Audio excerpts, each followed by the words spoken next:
Last time out I checked how long CTC batteries lasted and how long to recharge them. The charger manual says the solid green light comes on at 80% plus. So how do you know when it's at 100%? I had a comment on that video to say the Festool work app was the answer. I've made a separate video about connecting batteries to the app, and we'll pick up the story from there. Check it out if you haven't seen it. Starting up the extractor, the battery levels seem to drop alarmingly fast, but it's not a problem. Just let them do their thing. They soon settle into a normal usage pattern. But when the first battery registered a 0% charge, the extractor keeps on going.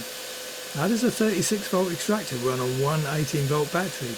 Just fine if the app is to be believed. Does the extractor stop when both batteries register 0%? Nope. How is the extractor still running?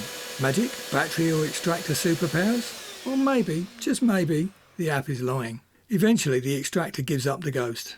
But as soon as the extractor shuts down, the second battery to register 0% starts to recover. Does the extractor do regenerative braking like an electric car? Or is the app just lying again? Best guess, the first battery registered 0, but lied. The second battery registered 0, but lied. Then the first battery really went to 0 and the extractor shut off because one 18 volt battery couldn't keep it going. That's why the first battery stayed at 0 while the second battery recovered what charge it really had left. So if 0 doesn't really mean 0, does 100 mean 100? Let's do the charger thing again. It starts off and all goes as expected. Nothing unusual happens until the second battery registers 100%.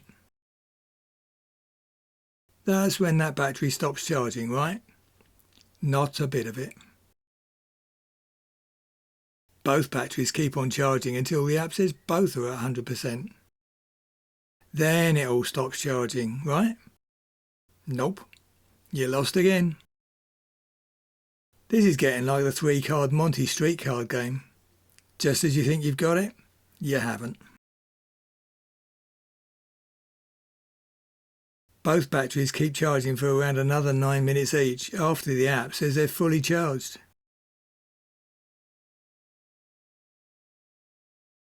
So that's another fail.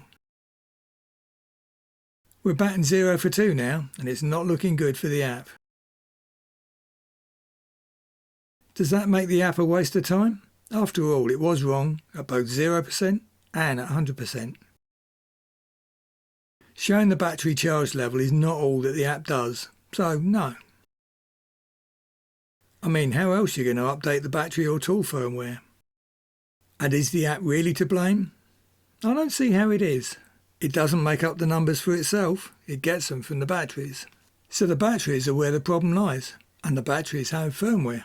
So Festool could fix this issue in a future firmware update. Think I'll raise this with Festool and see what response I get. Never know your luck. And I doubt Festool is the only brand with this issue. It's just the only one I know of that lets its app report charge levels. Does any other brand do it? I don't have any other Bluetooth enabled batteries, so I don't know. Let me know in the comments if there are any others, and if they do any better. But what are you supposed to do in the meantime? I'm going old school for now. Like non-Bluetooth enabled batteries, these ones have a button on the end that uses LEDs to indicate battery charge. It's as good as anything else I've seen. I hope that was useful, and hope to see you in the next one.